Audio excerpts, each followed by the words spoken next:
Good morning, welcome to CATEX TV. My name is Frank Fortunato. Today is Monday, September 24th, 2012. I want to give a special shout out to a friend of mine, 7th grader Robert McPherson, who is a student at the Village Charter School in Trenton, New Jersey. Keep up the good work, Robert. Well, the World Health Organization said this morning that it's too soon to say, but there could be another outbreak of SARS on its way. Apparently, there is an incident in Britain. This is a Qatari man who traveled to Britain and is actually in the country now after having previously traveled to Saudi Arabia, where a case of SARS was discovered earlier this year. SARS, you might remember, ended up killing approximately 800 people back in 2003, mainly in Asia, in the Hong Kong area. British officials alerted the World Health Organization over the weekend that the new virus in a man transferred from Qatar for treatment in London had in fact appeared and was very similar to SARS, if not SARS. According to the World Health Organization, it's still very early days. It's unclear how the virus is spread. So far, there is no connection between the cases that occurred in Saudi Arabia and the man in London, other than the fact that both had a history of travel in Saudi Arabia. No other countries have reported any outbreak thus far, but everybody is on full alert. Here's a very interesting story that appeared in the San Francisco Chronicle over the weekend. Federal authorities have opened a criminal investigation of Chevron after discovering that the company detoured pollutants around monitoring equipment at its Richmond refinery for 4 years and burned them off in the atmosphere, a violation of a federal court order. The Richmond refinery, you might remember, basically blew up about 7 weeks ago.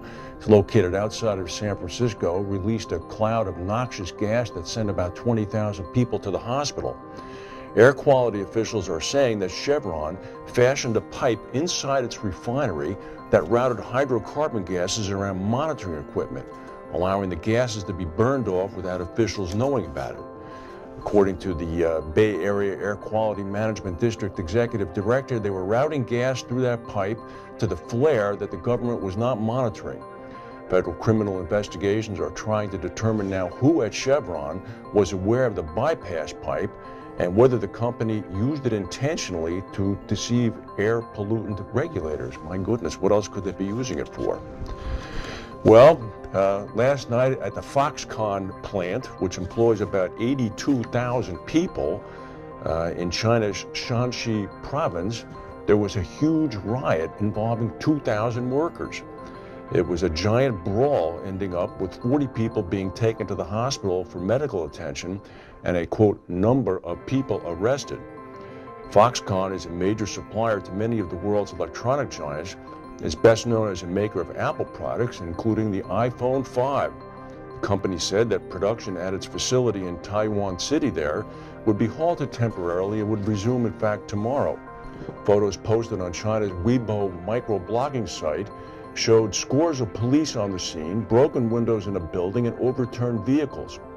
The company said, quote, a personal dispute between employees from its Taiwan facility escalated at the privately managed dormitory, and police brought the situation under control by 3 a.m. Apparently, the fight began when a guard beat up a worker and then made disparaging comments about people from Henan province.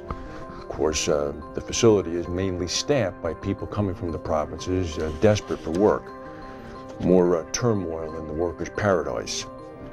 A dramatic fall in pirate attacks off Somalia coast is being applauded by everybody, it seems, except for the insurance industry. It's forcing down the cost of piracy insurance for commercial ships, taking the shine off a fast-growing and lucrative market for London-based insurers. International navies have cracked down on pirates, including strikes on their coastal bases. And they've also seen ships increasingly using armed guards and defensive measures on ships, including barbed wire.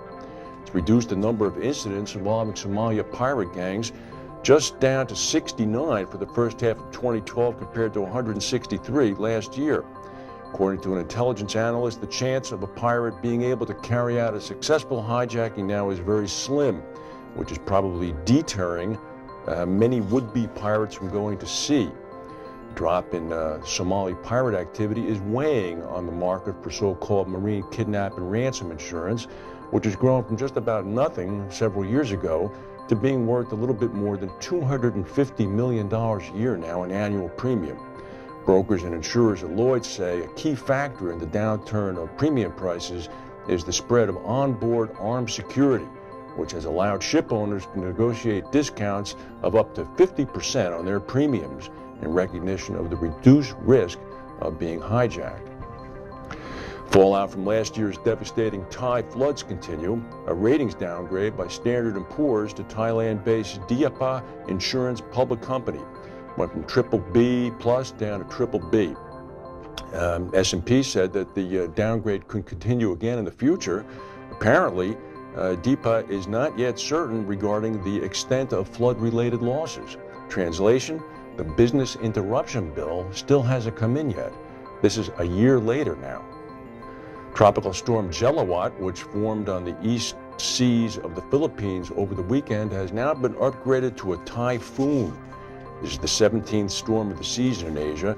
It's moving toward Manila as we speak. It's approximately maybe 500 miles east of Manila now. It's about 1,000 miles east of Taiwan.